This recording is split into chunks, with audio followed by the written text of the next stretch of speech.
साथियों नमस्कार। मैं वरुण कुमार त्रिपाठी, निदेशक एसआईपी फाउंडेशन। दोस्तों, आज हम लोग बात करेंगे टाटा डिजिटल इंडिया फंड के बारे में। अभी हम लोगों ने 15 अगस्त को अपने आज़ादी के 75 वर्ष पूर्ण किए, जिसको हमने अमृत महोत्सव के रूप में मनाया।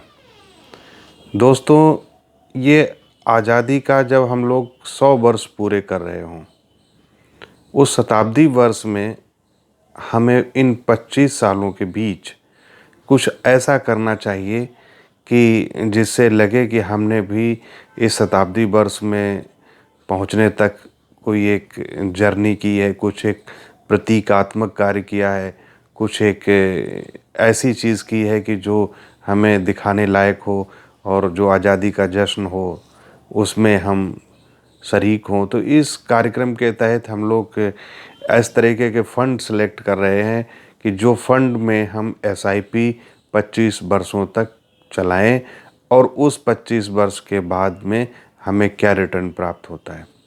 अभी हम लोगों ने कई चर्चा सुनते हैं कि 70 सालों में ये नहीं हुआ, ये नहीं हुआ, ये हो जाता तो हो और अच्छा होता।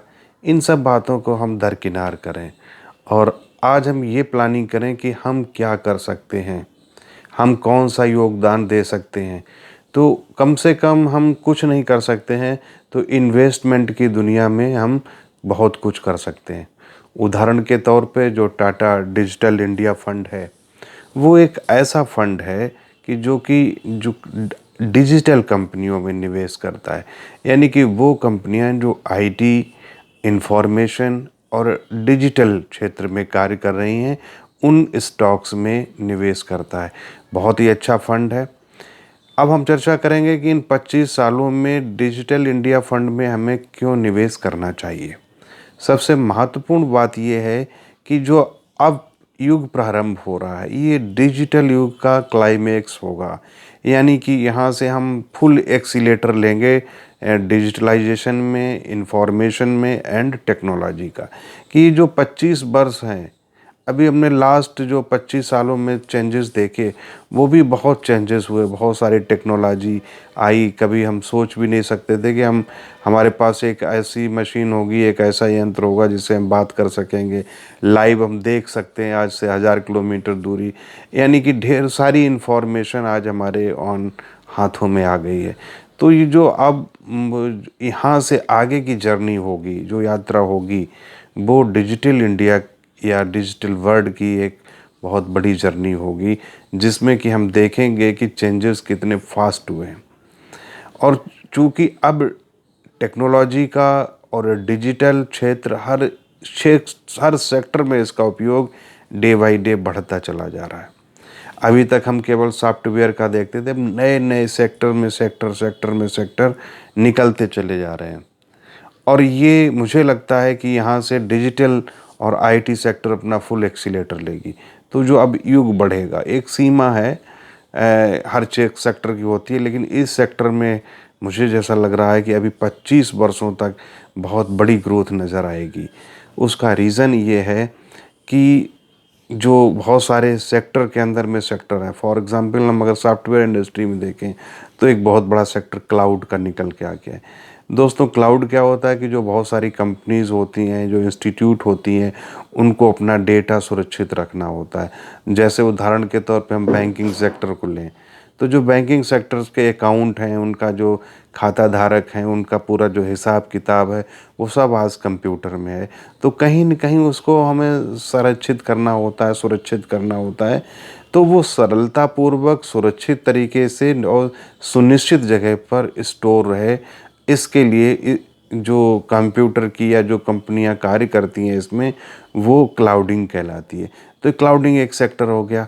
इसी तरीके के दूसरे रोबोटिक्स में, अब आगे फ्यूचर रोबोटिक्स में बहुत आगे चल रहा है कि कई सर्जरियां अब रोबोट के सहयोग से होने लगी। कई इंडस्ट्री में ऐसी जहाँ पे मानव कार्य नहीं कर सकता है, वहाँ पे रोबोट का बहुत अच्छा उपयोग हो रहा है।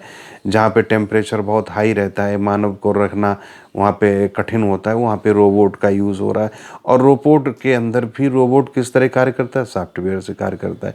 तो आईटी का जो उपयोग है वो रोबोट में भी बहुत ज़्यादा इस्तेमाल शुरू हो गया है।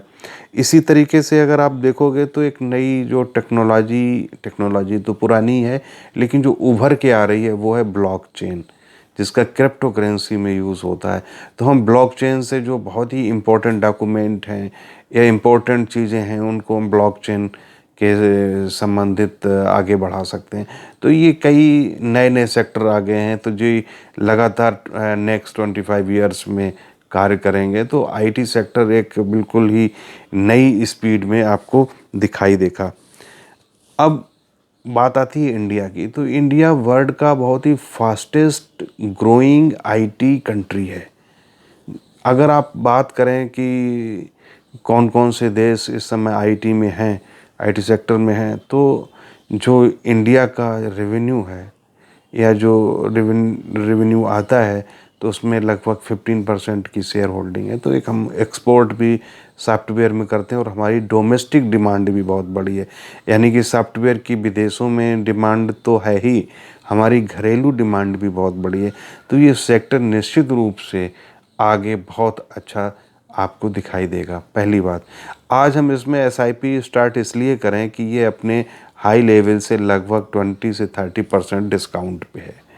जो अभी वैल्यूएशंस आईटी सेक्टर के बढ़ गए थे, तो उसमें आप देखेंगे कि अब काफ़ी सारी जो गिरावट आ गई है, यानी कि जो ओवर वैल्यूड स्टॉक्स थे उनमें करेक्शन हो चुका है। तो अब रियलिस्टिक वैल्यू उनकी इस समय निवेश करने का हमको उपलब्ध है बाज़ार में।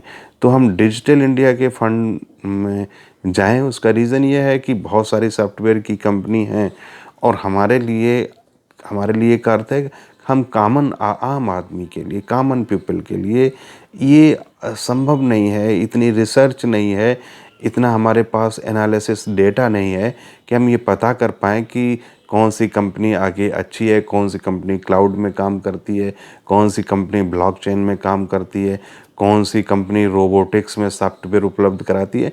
तो ये इतनी सारी स्टडी करना, फिर रिसर्च करना, डेटा करना, ये हमारे लिए संभव नहीं है। बहुत से सॉफ्टवेयर है जो ऑटोमोबाइल सेक्टर को अपने सॉफ्टवेयर देते हैं या डिज़ाइनिंग देते हैं। तो ये किस तरीके का कौन सी कंपनी फार्मा सेक्टर को दे रही है, हेल्थ केयर सेक्टर को दे रही है, तो ये एक बहुत कठिन कार्य है। तो उससे अच्छा है कि हमें टाटा इंडिया का जो डिजिटल फंड है, टाटा म्यूचुअल फंड का, उसमें हमें निवेश करना चाहिए, जो कि टाटा डिजिटल इंडिया फंड के नाम से है। इसका आज की तारीख में अगर आप एयूम देखोगे तो लगभग नियर अबाउट 6,000 करोड़ का है। एक अच्छा खासा कॉर्पस है निवेश का, उसमें बहुत सारे लोगों ने निवेश ऑलरेडी किया हुआ है। तो दोस्तों हम देखेंगे कि किस तरीके के इसके रिटर्न आए हैं। अगर आप लास्ट 1 ईयर का रिटर्न देखोगे तो -20% के रिटर्न है। यानी कि पीछे जो ओवर वैल्यूड जिसको कह रहा था बाज़ार कि ये स्टॉक बहुत आगे चले गए हैं, तो वहाँ से वो 20% 30% डिस्काउंट हुआ है। बट इस फंड में बहुत कम गिरावट आई, ये -20% ही गिरावट आई। अब लास्ट 2 ईयर का अगर आप रिटर्न देखोगे तो फिर चेंज हो जाती है इसे। अभी ये लास्ट 1 ईयर का रिटर्न -20 और लास्ट मैंने टू ईयर का, यानी 2 साल पहले जिसने निवेश किया था इस फंड में, उसको आज की तारीख में भी 26% वार्षिक का रिटर्न प्राप्त हो रहा है। अगर 3 साल पहले किसी ने निवेश किया था तो उसको 25.25% का रिटर्न प्राप्त हो रहा है। और सिंस इंसेप्शन, यानी कि जब से फंड स्टार्ट हुआ है तब से अगर किसी का पैसा लगा हुआ है तो भी 25% का रिटर्न जनरेट करके दे रहा है। तो दोस्तों फंड बहुत अच्छा है। जो डिजिटल की डिमांड है वो फ्यूचर में बहुत अच्छी है। तो हम अगर इस तरीके का कोई निवेश करना चाहते हैं कि जो हम एक ऐसी एसआईपी करें और 25 सालों तक जिसको हम चलाएं, और जब आज़ादी का जश्न हो, 100 वर्ष हमारे पूरे हों, तो हमारे पास कम से कम एक ऐसी एसआईपी हो, और उस एसआईपी का जो सबसे अच्छा पार्ट होगा वो ये होगा कि आपका रिटर्न तो बनेगा ही बनेगा, और जो डिजिटल इंडिया का हमारे प्रधानमंत्री का या हमारे देश का जो सपना है वो भी आप साकार कर रहे होंगे, आप उसका हिस्सा बन रहे होंगे। आपको एक गौरवान्वित महसूस करेंगे कि आज उन लोगों के वो लोग ज़्यादा गौरवान्वित महसूस करते हैं जिनके फैमिली में कोई फ्रीडम फाइटर रहा हो, किसी ने भी उसमें फिर स्वतंत्रता आंदोलन में भाग लिया हो, तो उन्हें गर्व से कहना पड़ता है। तो कम से कम हमारा स्वयं का जो अपनी इंडियन इकोनॉमी है उसमें भागीदारी होगी, हमारी सहभागिता होगी। भले हम इसमें चाहे 10,000 रुपये प्रति माह के एसआईपी करें या 1,000 रुपये प्रति माह के एसआईपी करें, एसआईपी अवश्य करें, जिससे कि हम एक ऐसा कॉर्पस तैयार कर सकें जो कि बहुत ही अच्छा हो। और वो तभी संभव है जब हम इसमें एक लॉन्ग टर्म का सीन बनाएं और इसमें निवेश करें। आप लोग ग्रीन इंडिया वन के साथ जुड़े, बहुत बहुत धन्यवाद, बहुत बहुत आभार।